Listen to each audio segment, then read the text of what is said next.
வணக்கம், நான் கரண், ஃப்ரான்ஸ்லேருந்து மீண்டும் ஒரு பதிவு. இது சம்பந்தமாக நல்லது நடக்கிற வரைக்கும் நான் தொடர்ந்து பதிவுகள் போட்டுக்கொண்டே இருப்பேன். இந்த பஸ் சம்மந்தப்பட்ட பதிவுகள் தயவு செய்து பயப்படாமல் உறுதியாக உங்களால் முடியும் என்று நினச்சி ஒரு காரியத்தில் இறங்கணும். அதில் கண்டிப்பாக வெற்றி கிடைக்கும். நீங்கள் பயந்து கண்டு இருந்தீங்கன்னு சொன்னால் ஒன்றும் நடக்காது. பயந்துருந்தால் நீங்கள் இவ்வளோ பிரச்சனைகளை தாண்டி ஜெயிச்சிருக்க மாட்டீங்க, இவ்வளோ தூரம் வந்திருக்க மாட்டீங்க, எவ்வளோ விஷயங்களை கடந்து வந்திருக்கிறீங்க. இது ஒரு மேட்ரு இல்லை. அதாவது முடிஞ்ச வரை முயற்சி செய்யுங்கள், உங்களுக்கு நல்ல பலன் கிடைக்கும்.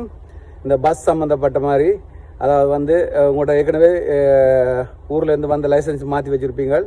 அதுக்கும் பிமோ அந்த கார்ட் குவாலிஃபிகேஷன், கார்ட் கண்டக்டர் அது சம்மந்தமாக படிக்கணும்.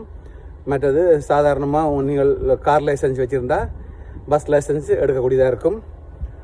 இதுக்கும் வடிவாக யோசித்து உங்களுக்கு பிடிச்சிருந்தா, உங்களுக்கு 100% அதுக்கான தன்னம்பிக்கை இருந்தால் முயற்சி செய்யுங்க.